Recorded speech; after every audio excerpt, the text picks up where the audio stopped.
Hello, welcome to Laura's Painted Minis. I am Laura, and here we are with a new mini today. And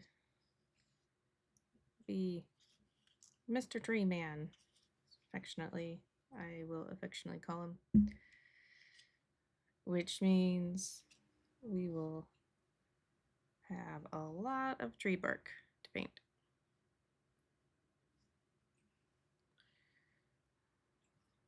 So, yeah, let's get going.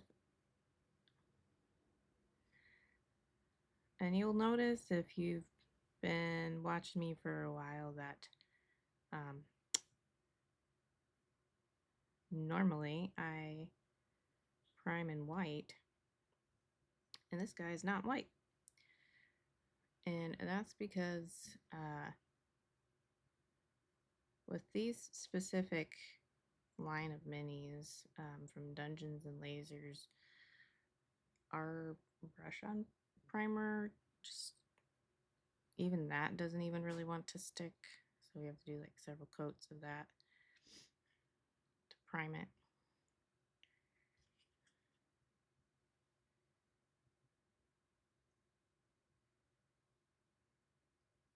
But I heard,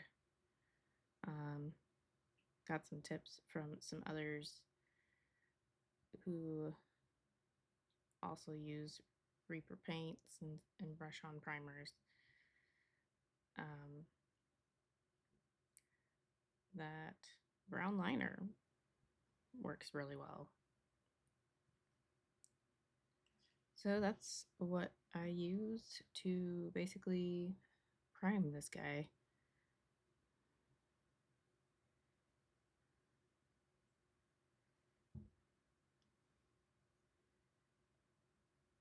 And this is a Dungeons and Lasers mini. It was another mini in their little sample pack for, it was a Deuce Layer sample pack that I got with the encounters.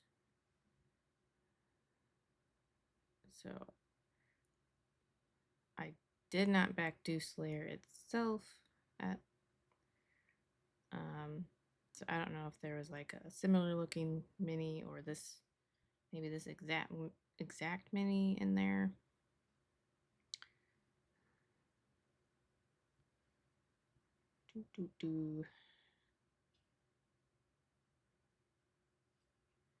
I guess on the other side I painted it brown, so I'll paint this side brown too.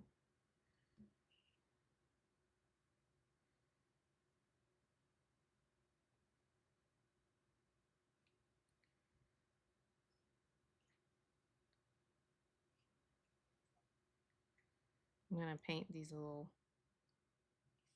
kind of like curly things coming out of his, kind of looks like his mouth. I'm gonna paint them like vines. No, actually, that probably would be another one that I'd want as a vine. I may end up changing these to little curled bits into vines as well. We'll see. Get a little closer.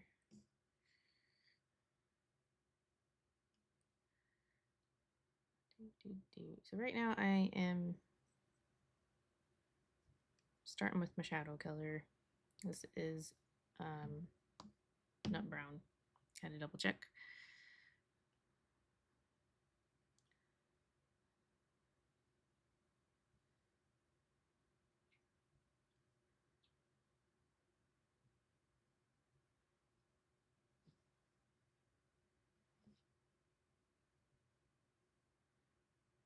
And I haven't decided yet what I'm going to paint these little dudes that are, they look like they're coming out of him, out of Mr. Tree.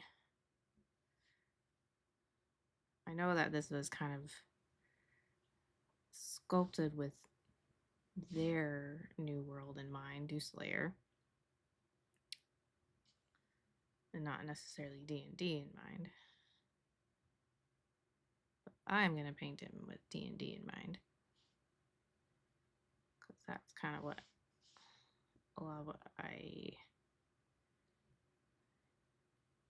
it's what I know.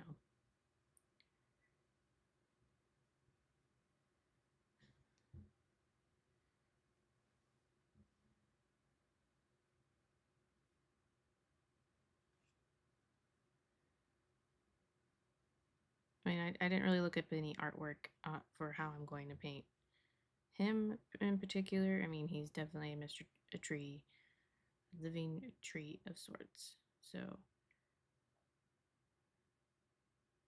gonna paint it up like tree work in the areas that look like tree work. But these little guys that are on him, I might look up what dryads, specifically what dryads look like, and then I'll look up too on the fan website or Facebook site. I mean, see what others have painted him as, or see what others have done for these guys that are coming out of him.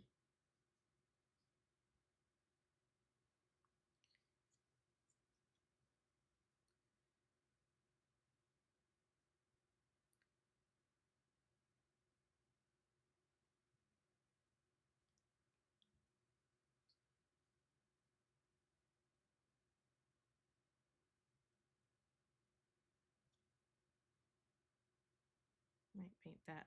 This kind of almost looks like it's leaves actually up in here.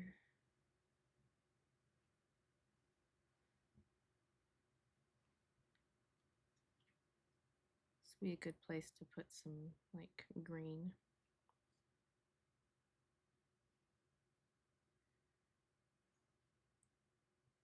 I suppose you could do like fall colors too if you really wanted to, where the leaves are turning colors. That'd be a way to introduce color if you were wanting to have something more than just green and brown.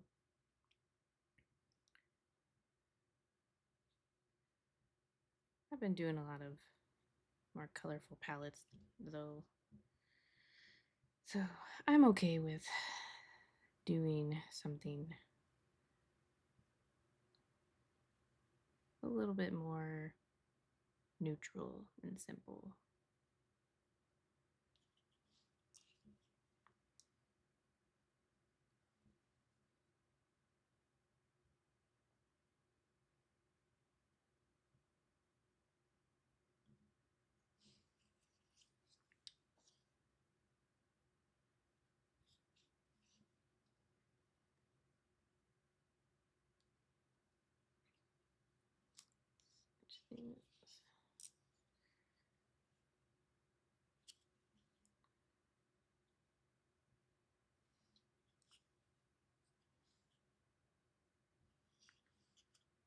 Trying to figure out his arm here.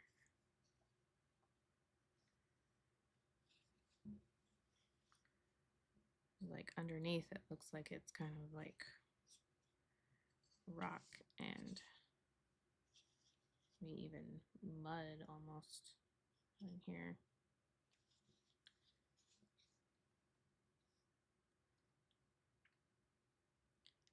It's kind of like a tree just suddenly became living and pulled itself out of the ground and had some rocks and mud still attached to the different parts.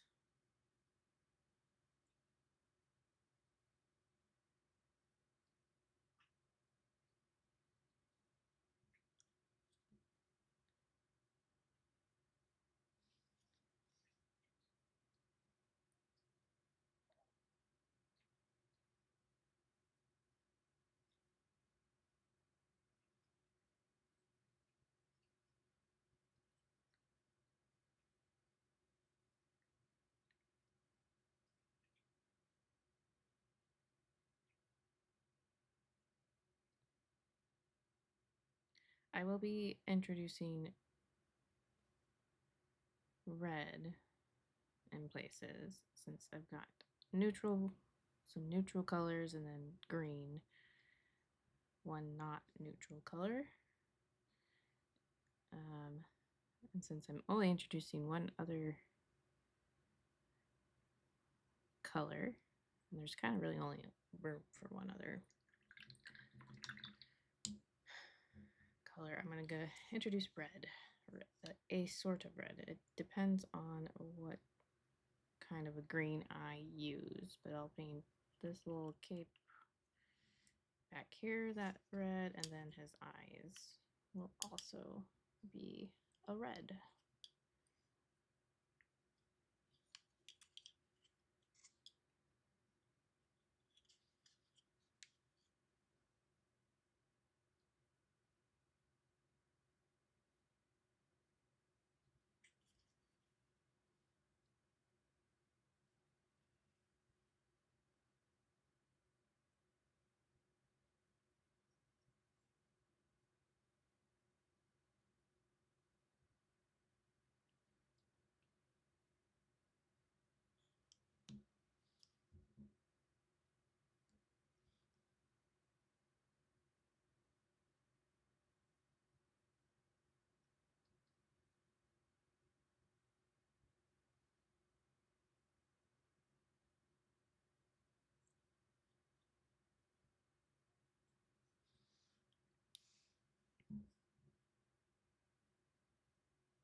Sorry for missing the streaming on Thursday.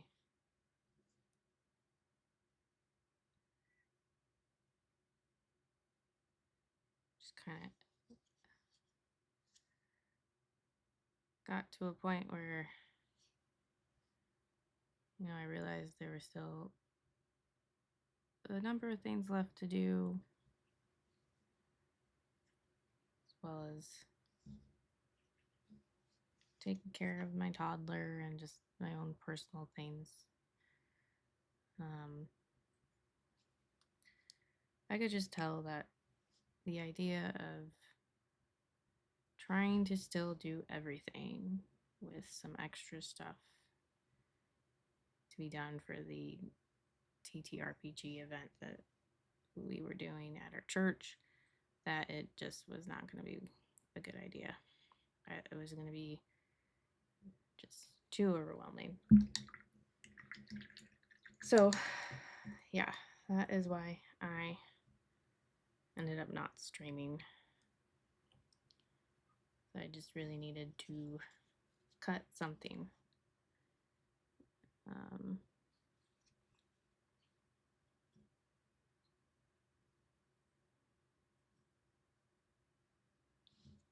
Those look like probably vines, maybe. There's maybe a little bit of a branch or something right here.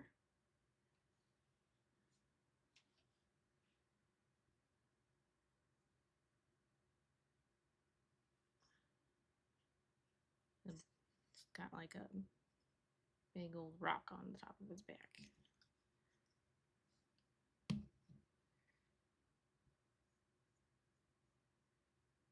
Kind of just makes me think of like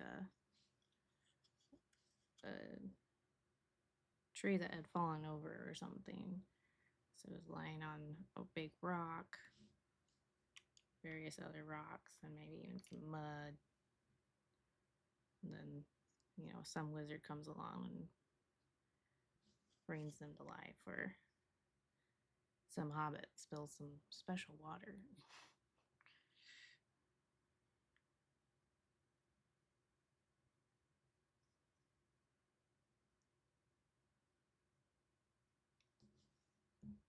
I don't know what the lore is for it specifically in Dungeon Lasers world, Deuce Lair.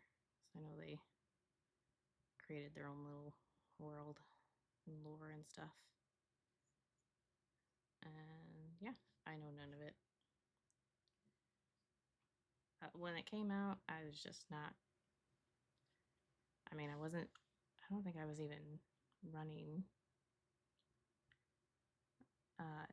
one shots yet when they were running, doing the Kickstarter.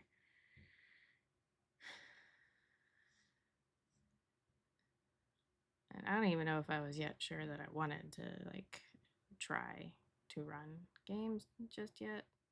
So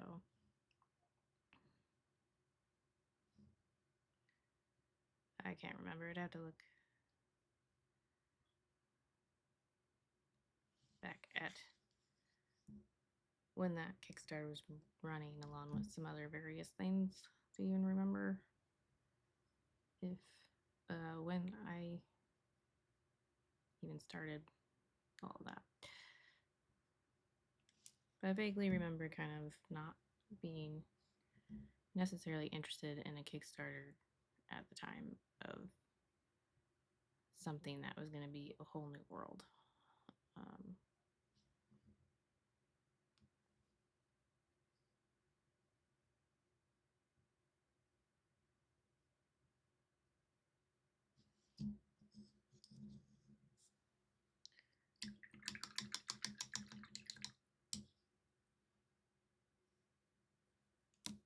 it's more not brown.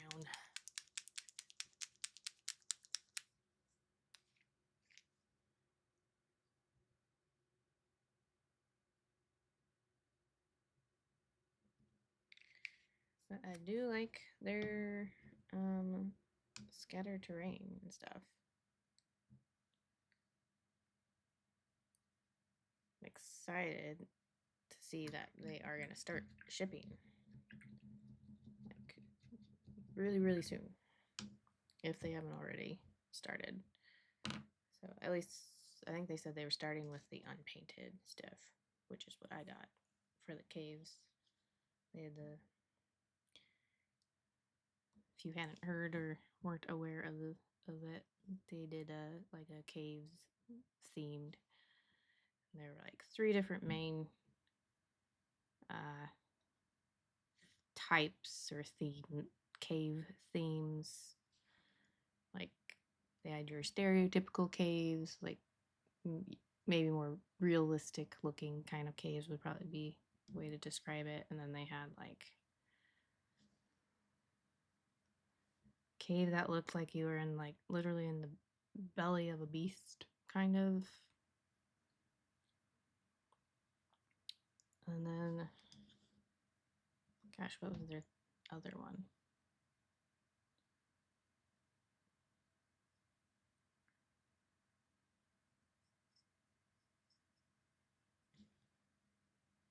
I think the other one was like a demon's lair.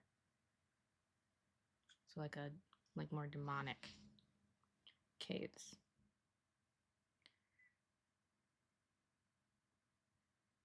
I just stuck to the regular looking caves, and then for each of those, I think it was specifically like there are like sub choices you could pick.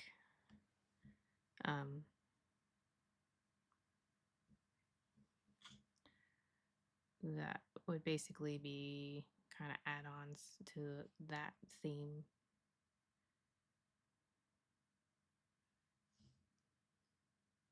So that's yeah, I think that is wood right there.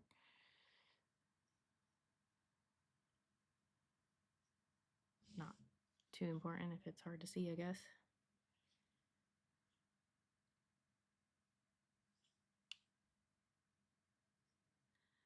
But yeah, I stuck with just the regular one, and then I think like the sub options. I wasn't like,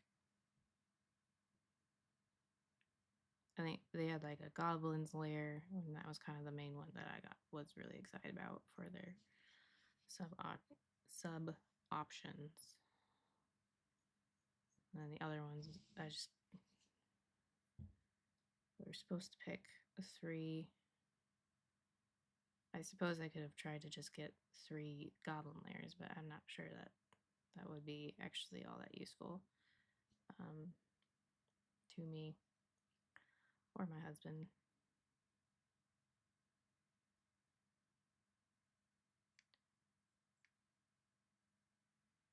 Getting multiple, like, just regular cave sets could be. So then you could make some really big caves.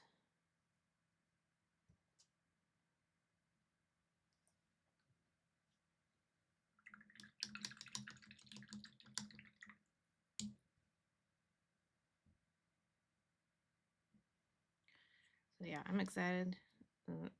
We'll probably get those within the next couple months, few months. They've always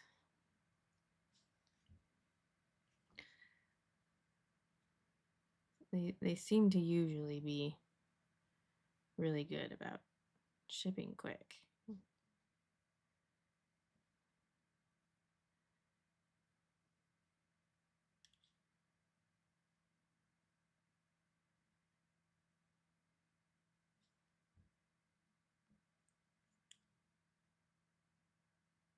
We'll see how that goes because they are over in Poland. I don't know if they've had any struggle, not really struggles, difficulties like with shipping anything. 'Cause, I mean, they do have a store, like a website to buy their retail stuff.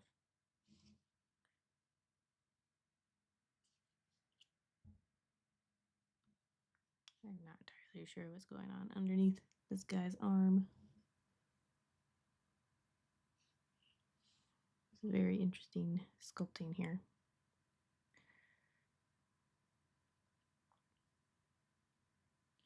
It looks like there's some rope even.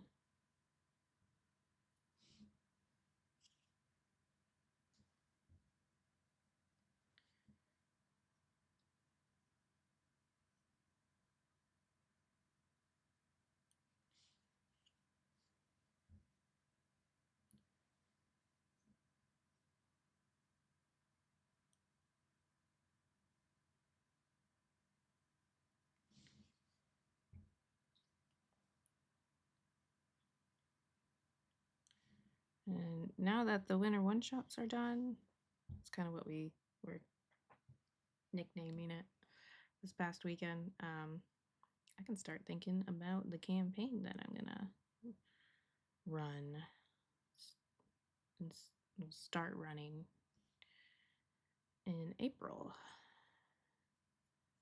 So I just sent out a reminder to the people that I had talked to about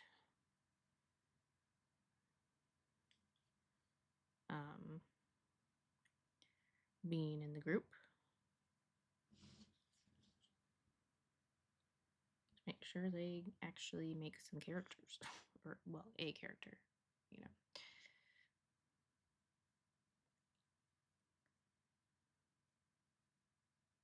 And of course, I made sure they understood that I was willing to help.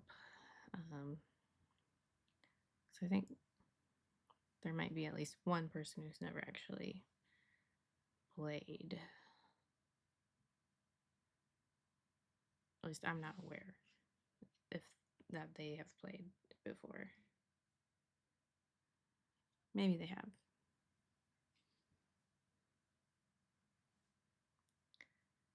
I just know that I've not seen them at any of our TTRPG events, so yeah, just assuming maybe they haven't played before.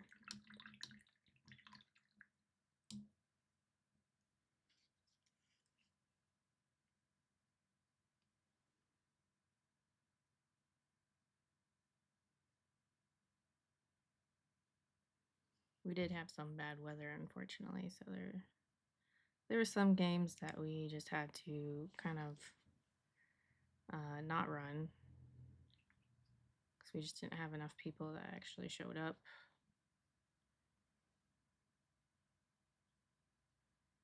So, yeah, I mean that's the danger, the thing that we would regularly run into, really, being in the Midwest.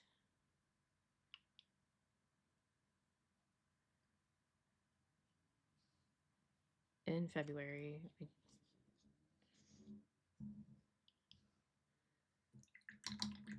we're either gonna have a nice 40-degree warm winter day for it, or we're going to have, soup, very cold teens, 20s, maybe, and snow. So, yeah. Which we got the like teens and 20s and snow last Saturday.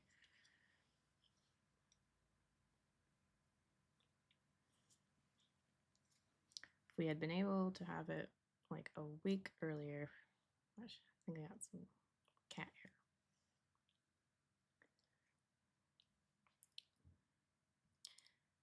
Anyway, if we had been able to be a week earlier, we would have had the warmer weather. Because like a week earlier, it was like in the 30s and 40s.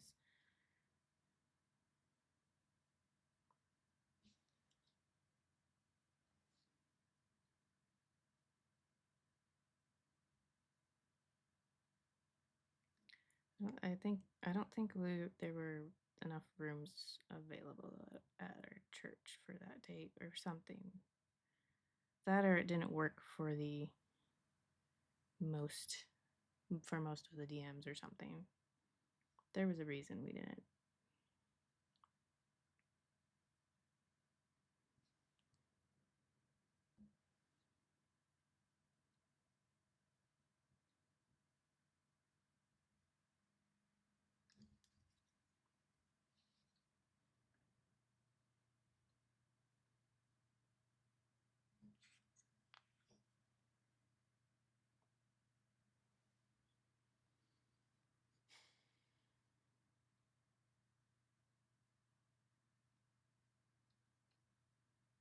But it seemed like the people who did were able to come. Enjoyed their time. I know the people at my table seemed like they were having some fun, even despite like the morning game having two of the three characters ended up getting killed, and then by a beholder, specifically Xanathar, if you're aware of the D&D lore on that.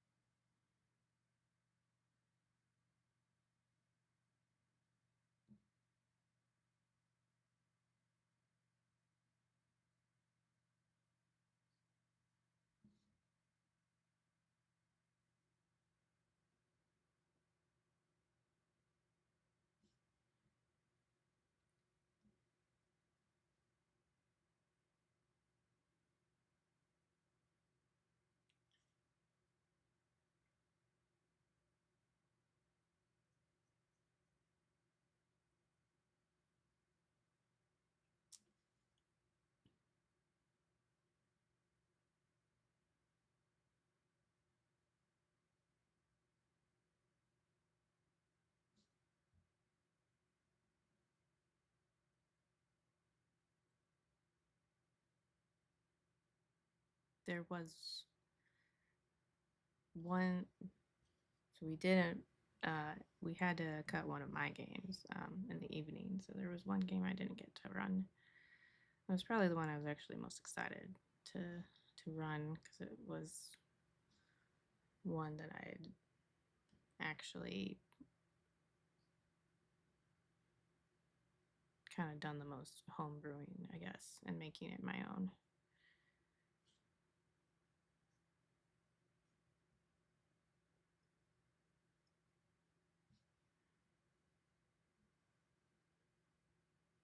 but I know we are planning to continue doing these events, so I just saved everything. And I will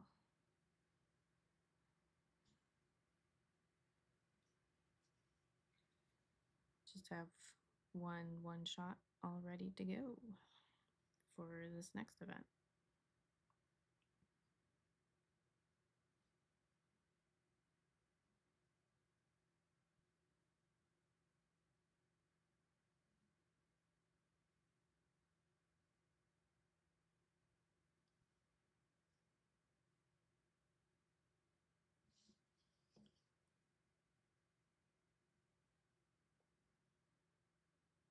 Already kind of made a list of some ideas that I think, yeah, I don't know if I'd call it ideas, I guess, but basically a list of titles and the levels um, that I would kind of aim for.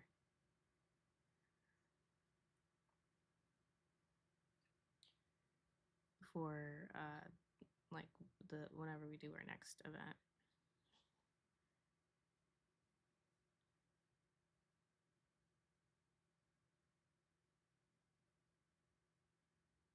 We'll need to start getting work on some of those Bone 6 minis because one of the one shots is gonna be my Dracula's castle idea, where I take Bram Stoker's book and like make that into a one shot, which I mean, in a way, it's kind of what Curse of Strahd is, but also not really. There's a lot of elements from the story of Dracula that are definitely present in Curse of Strahd, but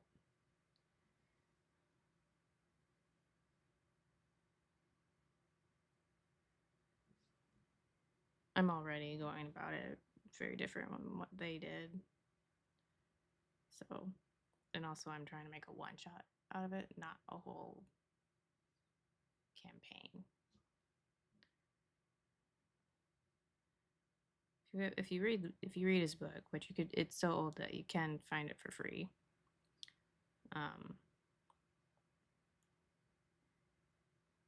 He wrote it like it was like you're reading someone's journal, like you're reading someone's journal is how he wrote it. So it's not like there's a ton of like actual action sequences.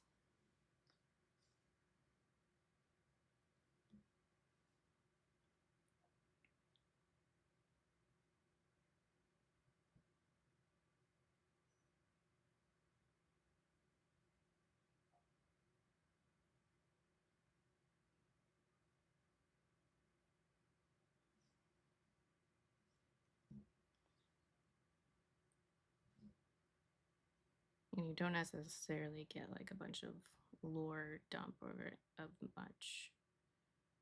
You get some snippets here and there, which you can, if which you'll notice are some themes that are present in Curse of Strahd that they take and kind of made their own a little bit. Looks like I missed a spot. With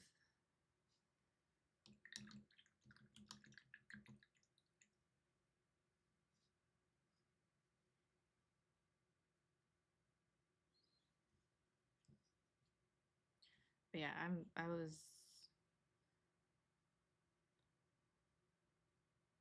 I had started like skimming through the book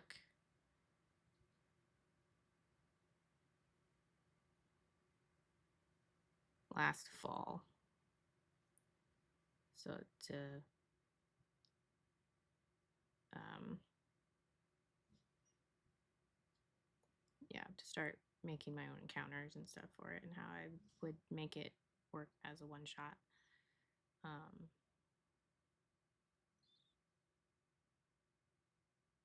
I feel like I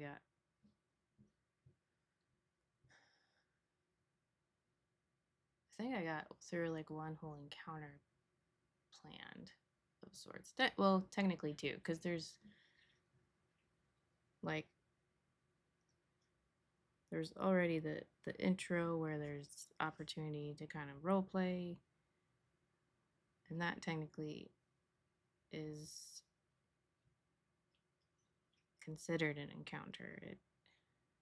They just might not take as long as like a combat encounter, depending on your group. Some groups are super chatty and love roleplay, and some groups are not. So, yeah.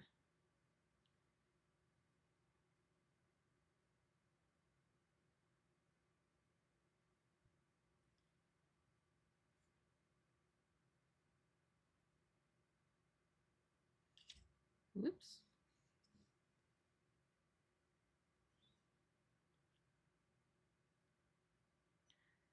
So I might like get back to working on that a little bit while I'm waiting for my players to send in their characters sheets and backstories. Because I mean, I already have like a vague idea of how I want to start the campaign, so it's kind of more of I just need some of those their character details to work out more of the details of stuff. Like what would make the most sense for a place to start.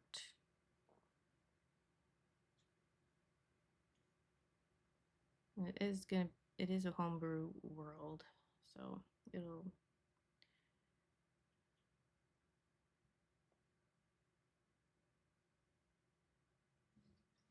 be interesting.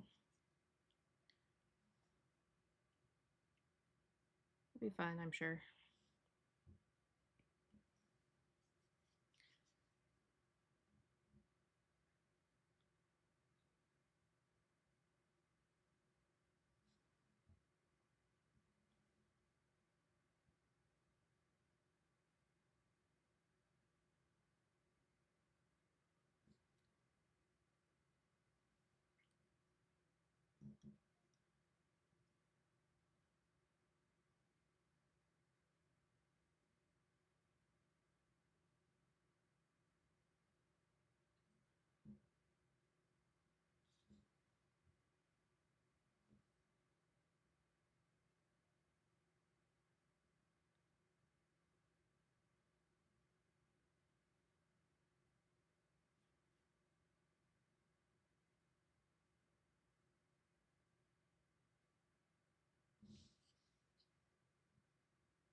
If I get to a point, by the time we are starting to ask for GMs to turn in their info and stuff for a sign up, and I feel like I just haven't had time to actually finish putting to like writing out one shots and maps and stuff for that. Then I do have like there's some kind of horror genre one shots um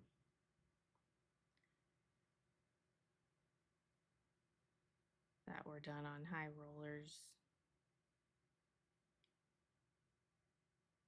that it was Kim Richards. I think that's at least her screen name. I don't know.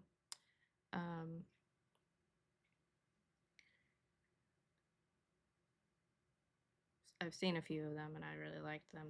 They had some cool elements that were a little different than your typical D&D.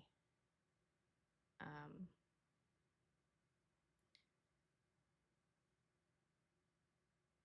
and it is,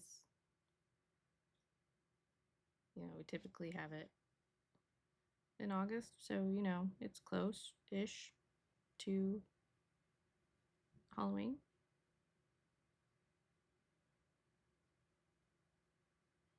I would just have to probably make sure to label it so that it's understood that it's not family friendly, since it would be of the horror genre. I probably could just simply state like that it is a horror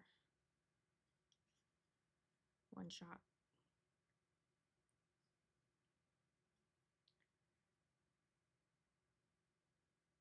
We have room to actually put a description in our little sign up now, so wouldn't be too hard to specify.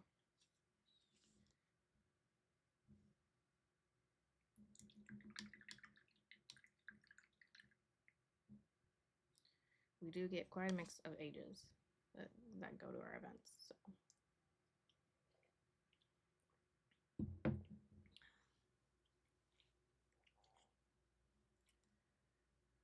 That would be definitely important info.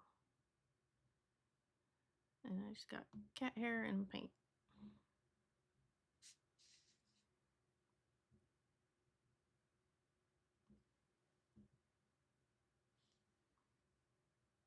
Okay, going with the next color up. So this is mostly shield brown. The color I was just using previously after the base coat was a mix of shield brown and nut brown.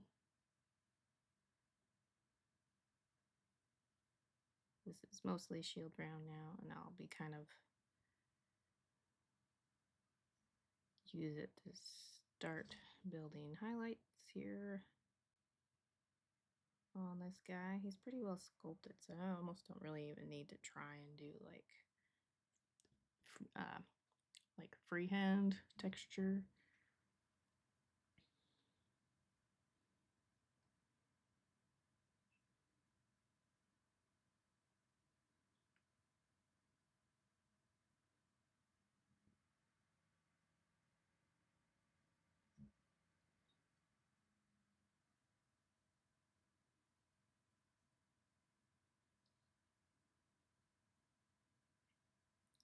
I'll just have to remind myself, try to remember that I need to do like probably a couple layers of this color,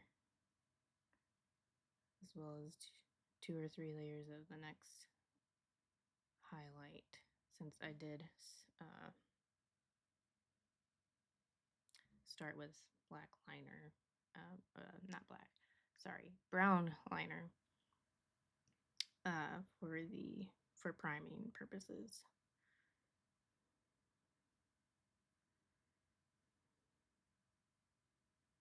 Which I need to try to remember to thank the person who suggested that and let them know that I had success. At least on this one. But I mean, I'll go and try it again on any future Dungeons and Lasers minis.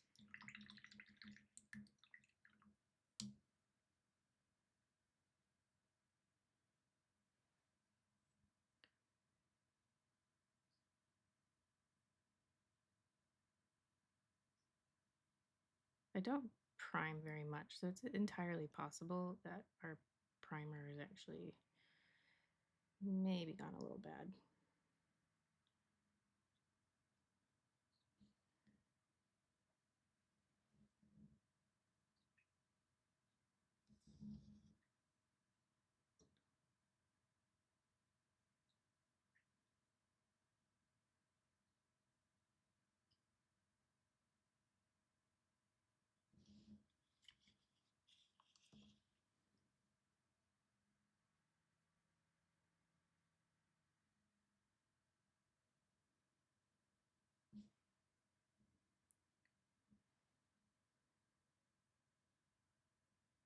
I mainly just have minis from Reaper, Next Level Miniatures, and Dungeons and Lasers.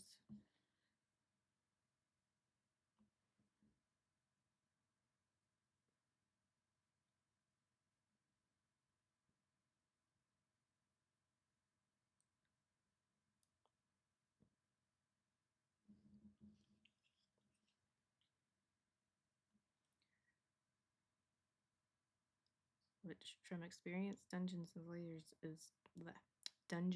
Lasers are the only ones that needed or have needed something to help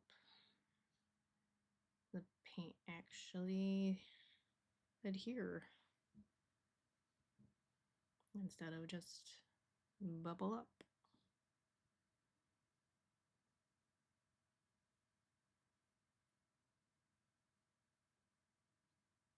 Granted, you'll have that happen if you don't like get your minis clean enough. And there's if mold release or something was used.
I have too much water in my brush.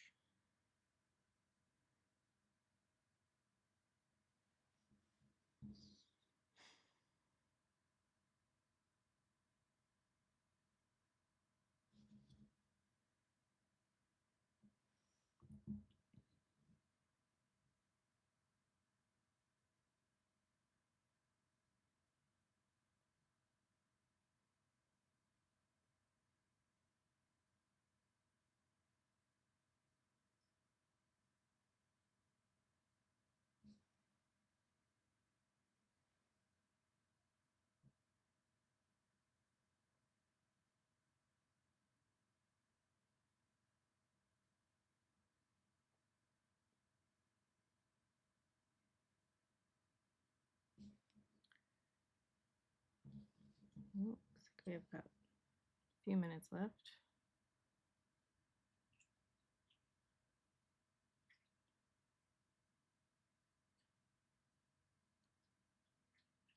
I did start getting the big baddie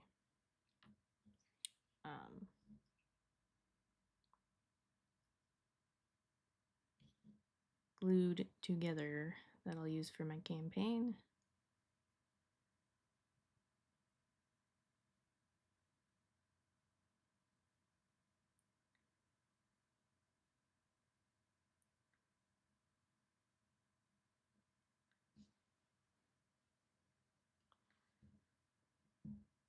Granted, they won't be seeing him anytime soon.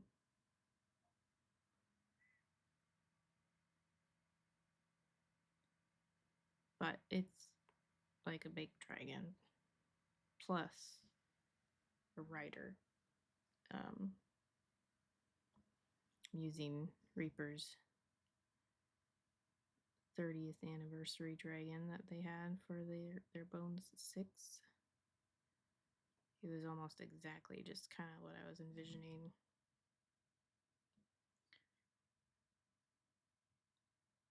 So it was perfect. And they even made it so that there were 2 versions of the rider character. So there's one version where he's standing and just, unmounted. And another version where he can be sat on the dragon itself. Which I like how they designed that to work.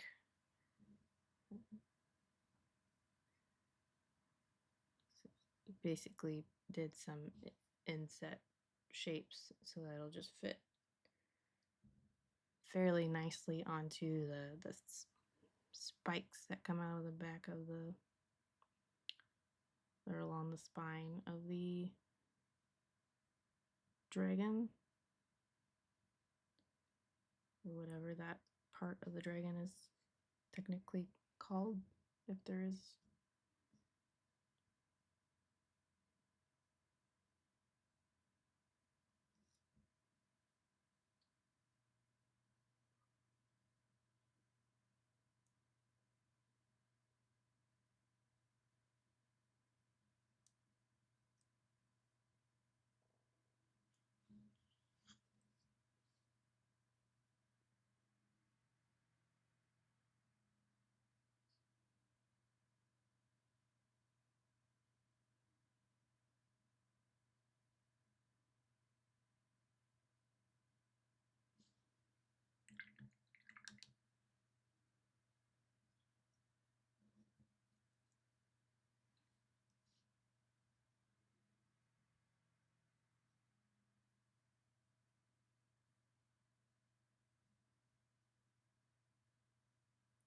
And I've already told him that, like, the gist of what the idea is for the campaign, like, not like the plot line or anything, but just kind of some of, like,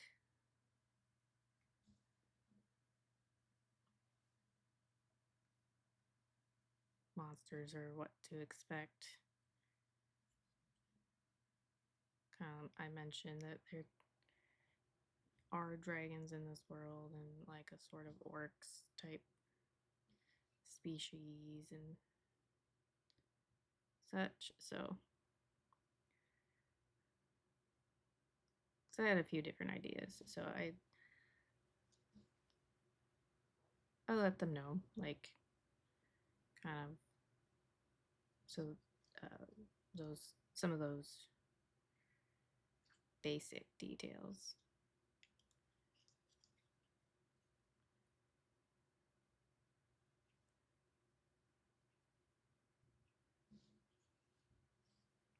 That doesn't mean that there aren't any other possible monsters or that they know how those monsters will come into play.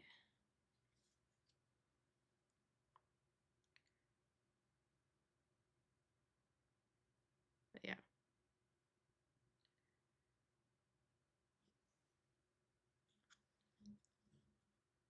So I will be painting that on my Thursday streams probably. I didn't glue it all the way together. Kind of have it, I've left it into some sections because as I was dry fitting it, I did notice some areas that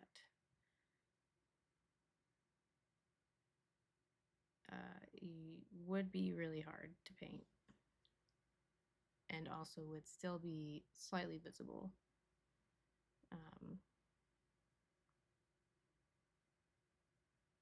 So yeah.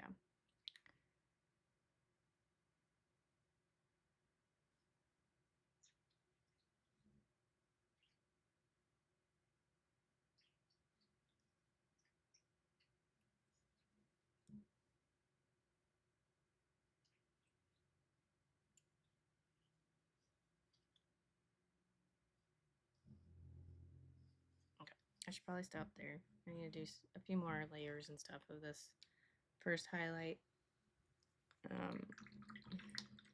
Since I started with the dark primer color, it's going to take a bit more layers to get to actually to highlight it enough so that there's enough contrast. So but I feel like we got a pretty good start. He's looking like wood, like a tree, very angry tree. But yeah, I think I'll start. So like I said, I'm gonna start painting that dragon on screen. I think like it just would be nice to start with the head and get comparison here. The head is about same size as this large miniature. So he's a big beefy. I mean, here's my thumb.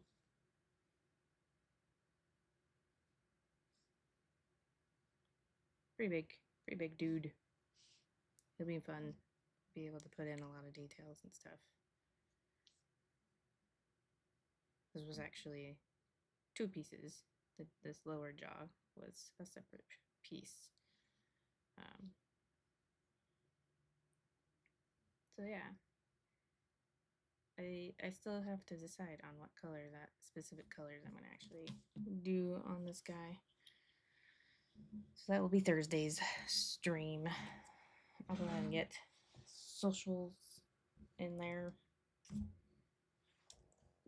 It's a pretty normal week, so I don't see any reason why I would end up skipping the stream unless for some reason I suddenly get sick.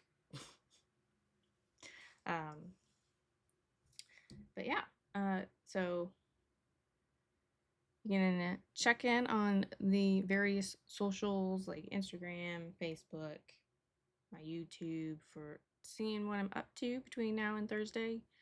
I do usually make I have some paint along series that I do on YouTube, recorded videos. I don't live stream there, and those usually drop Tuesday nights. So yeah, and we're working on doing some OSL on a female dwarf front miniature. So yeah, definitely go check out my other socials for more stuff to watch, or if you're just wanting to stay up to date on what I'm working on. So yeah, otherwise I'll see y'all Thursday, hopefully. All right, bye.